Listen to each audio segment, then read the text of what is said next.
Assalamu alaikum, it's Huma Islam, and today it's the Islamiyat teacher. Don't forget your Islamiyat teacher. And today, the topic I'm going to discuss is it's a very important topic from P2, chapter 2. I always emphasize on my students to learn this chapter or understand this chapter thoroughly.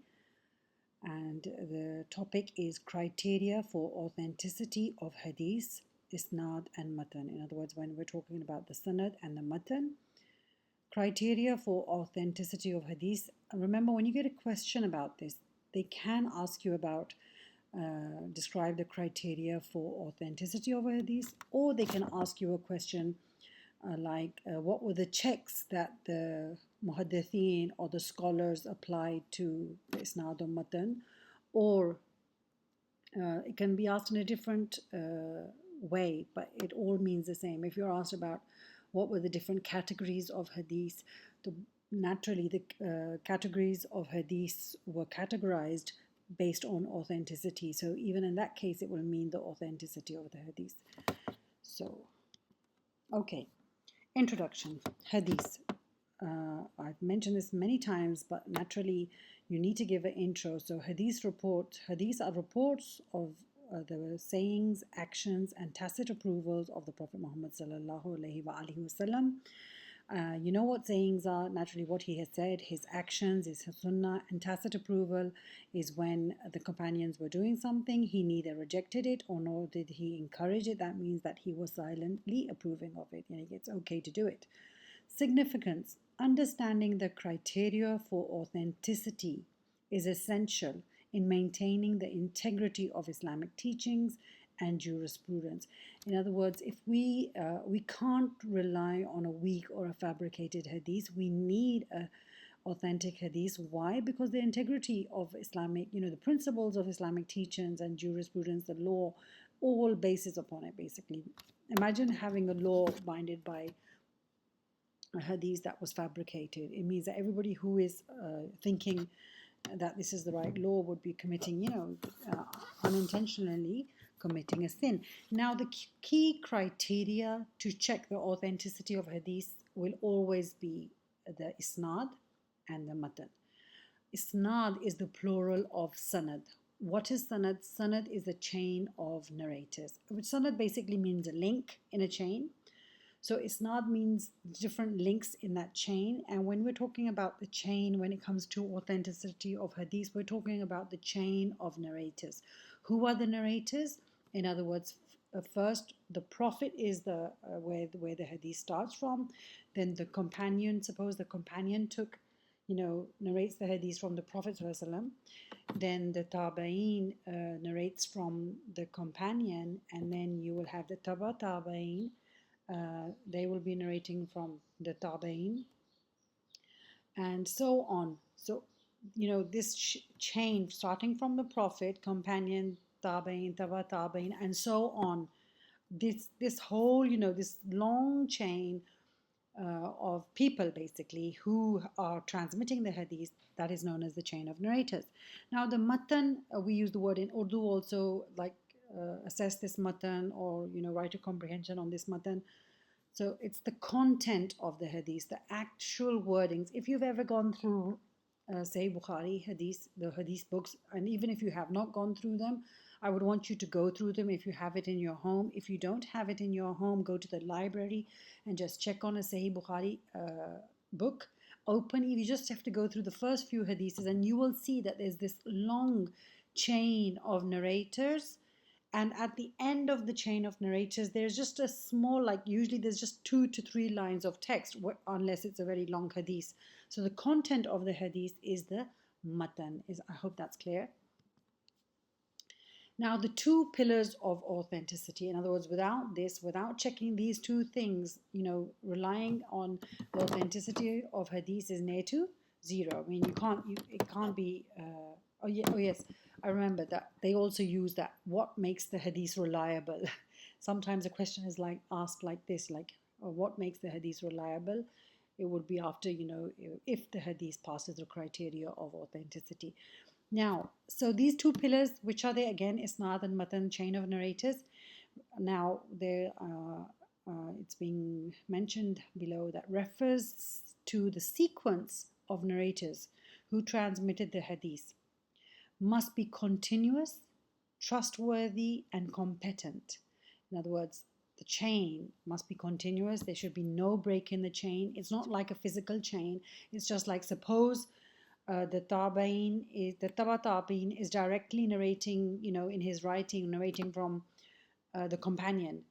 We know that a Taba Tabi'in there had to be a Tabi'in in between. So if there's no Tabi'in in between, that means there's a missing link. And trustworthy, each and every person in that chain of narrators, whether there are 20 narrators, whether there are 60 narrators, all of the narrators must be trustworthy. And would you imagine that each and every narrator of the chain, their trustworthiness was checked and their competency was checked? Okay, Matn. Matn is the text content of the hadith, basically. The actual wording or the actual action of the Prophet. Refers to the actual content or wording of the hadith. Now, what is necessary for this? It must align with the known principles in Islam and not contradict the Quran or other established authentic narrations. So the content should not go against the principles of Islam, doctrines of Islam, or they should not contradict the Quran. They shouldn't go against the Quran or an already established authentic hadith. The criteria for authenticity of the isnad. That was before, in the first 2 to 3 slides, I gave you a brief about the criteria. Now this is a detail. The criteria for authenticity of the isnad, in other words, for the chain of narrators. Continuity of the chain, a muttasil isnad. What should it be? Muttasil. We use this word, musalsal or muttasil, one by one going after another. The chain of narrators must be unbroken from the final narrator back to the Prophet, peace be upon him. In other words, who is the final narrator? The final narrator is the person's name who comes before the text of the hadith, basically. As I told you, the chain starts from the Prophet, then you'll see a companion in the line, then you'll see a tabain in the chain of narrators, then you'll see a taba tabain, and then the next person narrating it, then the next person narrating it, then the next person narrating it. After the final narrator, what will come after it? The actual text of the Matn will come after it. So there should be no broken chain. There should be no missing narrator amongst the chain. Every individual in the chain must have directly met and transmitted the narration from the person before them. Now, for example, have you ever played Chinese Whisper? Many people, when we were kids, we used to play Chinese Whisper. And what do? One starts it off, and then you carry on with the word, and then by the time it ends up to the other person, it says something else. But that is not allowed. But it's going to pass through so many people. So imagine if, through that Chinese Whisper chain, imagine if I take somebody out. And can the person, suppose I've taken a child out, and the children who were by the left and the right side of him, can they claim that they had taken the hadith, they had taken the Chinese Whisper, the whisper from each other? No, because the one that I've taken out, he's gone. So imagine if we've got the chain of narrators in which they are memorizing. Remember, at that time, it was not Chinese Whisper. This was just to give you an example so you could understand. At that time, the hadith was properly memorized, written down, then transferred to somebody else. Memorized, written down, transferred to somebody else. For example, suppose a person, a narrator, dies in 95 Hijri, right? And the other person who's claiming to take the hadith from the previous person was born in 90 Hijri. And he says, yes, I collected this hadith from this so-and-so person, the one that has died in 95 Hijri. Do you think it is possible that a 5-year-old can collect and memorize and write down a hadith from a person? So it's near to impossible. Do you understand? Or suppose the person died in 95 Hijri, and the person who is claiming to have taken the hadith, he was born in 96 Hijri. So the person is dead before you're even born. How could you claim to be taking a hadith? That means, so that that indicates a weak hadith. In other words, there was no meeting proved between the two. So it must be necessary for the narrators to have met each other. Example, if a hadith has a break, one narrator did not meet the previous one, it is considered weak. Munqati. Munqata, you've heard the word munqata, something cut off. In other words, the hadith has been cut off. Munqati. Trustworthiness. So the main thing is that the chain should be continuous. The continuity of the chain, that's important. No break in the chain. The meeting of the two narrators must be proven, and trustworthiness. Then each and every narrator in that chain, naturally the prophet, the companion, they don't need to be scrutinized because their lives are open in front of us. But down the line, each and everybody's life was scrutinized. Their trustworthiness is called adalat. And each narrator must be known for their piety, integrity, and honesty. So each and every person in the chain, whether they are 20 people, whether they are 60 people, each and every narrators was checked. Their piety, their level of piety was checked, their level of integrity. Integrity means a person who sticks to their principles. And honesty, trustworthiness. Narrators should be reliable in preserving and accurately transmitting the hadith. The hadith methods of evaluation. Accuracy, transmitting the hadith. In other words, they should be perfectly, the trustworthiness. In other words, they preserved it in their memories perfectly, and they wrote it down perfectly, and then they transmitted it perfectly. This must be ensured. Methods of evaluation. Scholars examined a narrator's character, behavior, and reputation. If a narrator is known for dishonesty or engaging in sinful behavior, the hadith is deemed unreliable. In other words, if there was a stain on their character, if they behaved weirdly, or if they didn't have a good reputation, they wouldn't know. They would also check if a person had ever lied, if a person had ever joked. They used to check the nickname of the person, the title of the person, the parentage, and his education. And if he fell short in any way, then that hadith was deemed as unreliable. Accuracy and memory.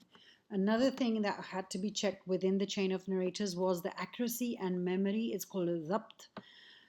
The narrators must have strong memory and accuracy in transmission. Now, I usually tell my students in class that sometimes, after COVID, in fact, after COVID-19, I've had, there's been this memory problem ever since I've recovered from COVID twice.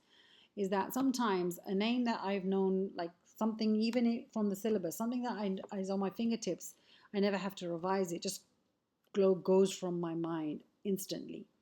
So I tell my students, so if I was scrutinized to being zabt, then I would not be able to transmit a hadith because I have a weak memory. So what was checked? Their strong memories were checked, and accuracy in transmission was also checked. A narrator must be able to recall and accurately transmit the hadith without error. Now, I would never be able to do that because I'm not good at memorizing things. But even today, it is obvious that the way the Muslims do memorize the whole Quran, and even today we still have memorizers of hadith also. Okay, assessment. Narrators are often evaluated based on their education, intelligence, and consistency in their narrations.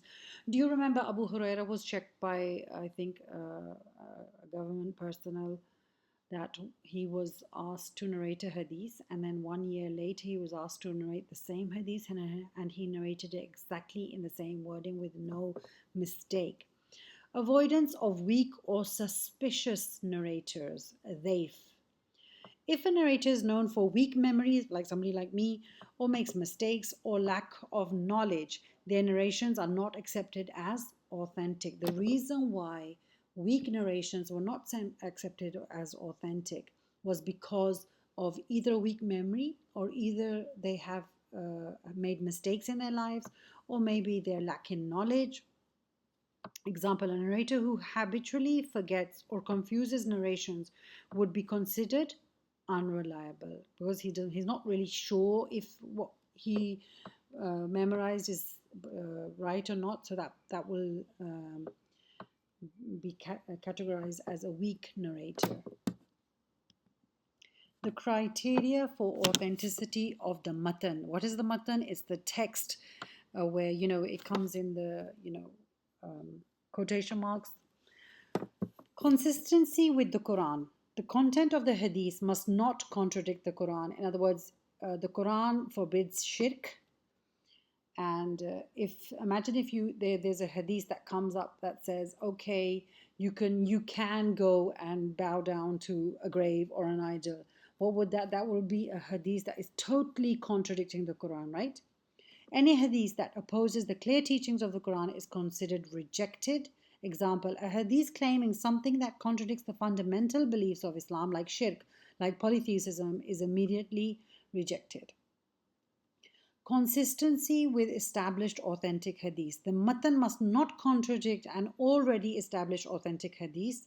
Contradictions. If a Hadith contradicts well-established authentic narrations, it may be considered weak or fabricated. If it's going against an already established authentic Hadith that has passed the criteria of authenticity, then that Hadith will be considered weak or fabricated. Fabricated means to be created, basically. Mawdu Hadith, in fact.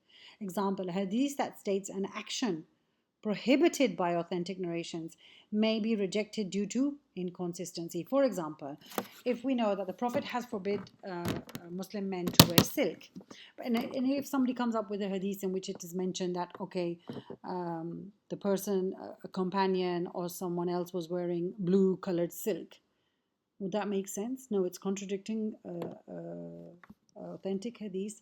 So that Hadith will not be accepted. It will be considered weak or fabricated. Absence of logical or contextual issues. The context, when we say there must be a logic for everything, the content, in other words, the text must be logically consistent. In other words, it should make sense within the historical and social context of the Prophet's life. Now, if somebody says to me that the Prophet was swearing, would that make sense? No, because that's not like the Prophet. That's not how he's lived his life. Or if somebody says, oh yes, the Prophet was angry with his wife, so he shouted at them, would that make sense? No, because he's never done anything like that. Or historically at that time, if we say that, there's this hadith that says that the Prophet said, gain knowledge even if you have to go to China. There was no China at that time. There was no China, or there was no place that was recognized by the name of China. So how could that hadith be valid for that time? So it doesn't even make sense. It's not logically consistent. Illogical statements. If a hadith includes something clearly unreasonable or contextually impossible, it may be fabricated. Suppose somebody says, if you recite a verse 100 times or 3,000 times, you'll start flying. That is something like unreasonable, impossible. So if somebody comes up with something like that, it's totally fabricated. Example, a hadith that claims an impossible or contradictory event happening in the life of the Prophet would be scrutinized heavily. Avoidance of superficial or over-exaggerated claims.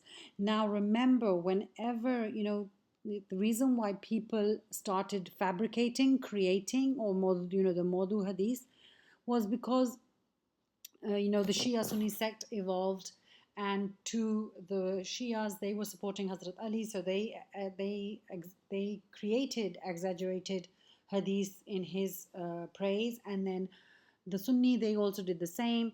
They created Hadith, exaggerated Hadiths in the praise of Umar and Abu Bakr. So anything that comes like this would be looked at ambiguously. The Matn must not contain exaggerations or mythical elements that would distort the true message of Islam. Sometimes people, even people of Pakistan, when they're following saints and they come up with, mythical elements about the saints, this is wrong. Yeah, exaggerations, like imagine saying that if I was with the Prophet, somebody says that I was with the Prophet, and all of a sudden I started flying with him, or I went with the Buraq with him. That would be insane. Not even can't even. It would be exaggeration and totally insane for a normal person to do something like that. Types of chains and their impact on authenticity. Continuous chain. Muttasil, it's the one that is an unbroken chain and every narrator has met the other person before them. This type of chain strengthens the authenticity of the hadith. Disconnected munqati chain, the break in the chain where one or more narrators did not directly meet the previous person. This is a munqata, it's broken up. Such hadiths are often considered weak unless there is another source confirming the narration. Interruption, mursal, a type of disconnected chain where the tabi, the follower, narrates from the Prophet, skipping the companion. So mursal hadith is one that the tabi is narrating a hadith directly from the Prophet, where he's skipping the companion, sahabi. In other words, mursal hadiths are not automatically weak but need further verification, because naturally he should be narrating from a companion because he was the tabi, the follower of the companion. And imagine totally skipping the person who you've narrated it from. Suspended, muallaq, a narration where the chain is incomplete. Muallaq means, something that is hanging. A narration where the chain is incomplete at the beginning, often considered weak due to the lack of connection at the start. In other words, imagine a tabi or a tabi narrating hadith directly from the Prophet. How can that happen? Like he skipped totally 3 people. So that would be muallaq. That it's just a hanging chain with no specific ground foundation base. Evaluating the reliability of narrators, the role of major hadith scholars. Now, evaluating the reliability of the narrators, how were they checked?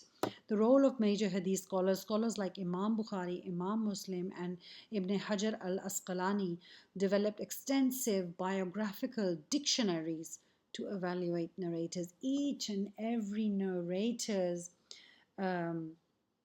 biography was written. Imagine, like 20 people in the chain and 20 people's biography, and then it was a difficult piece of work.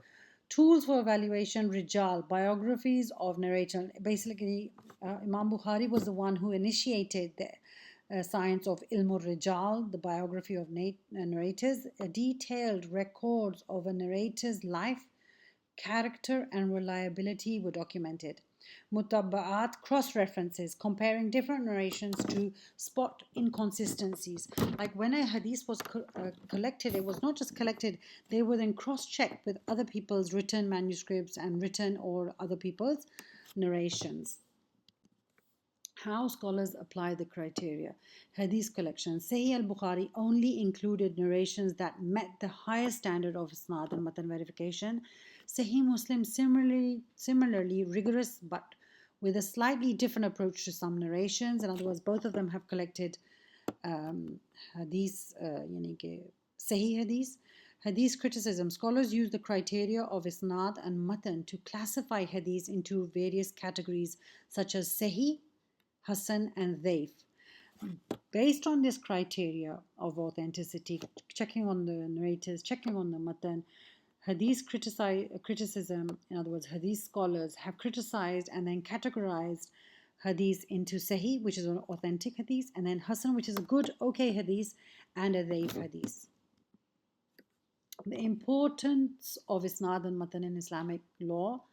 Legal rulings. Authentic hadiths are critical for deriving fiqh, Islamic law. Weak or fabricated hadiths cannot be used as legal evidence. In other words, a weak hadith or a fabricated hadith cannot be used for Islamic law. Clarity in practice. By ensuring that the hadiths followed are authentic, Islamic practices such as prayer, fasting, and charity remain true to the Prophet's teachings. And then I must mention one thing, that weak hadiths are accepted by some scholars where it comes to motivating somebody to do some sort of religious deed or ritual. Isnad and matn. So I conclude the lesson with by saying that isnad and matn are two essential components in evaluating the authenticity of hadith. Composed by Huma Islam. I hope it was beneficial to you all. Thank you.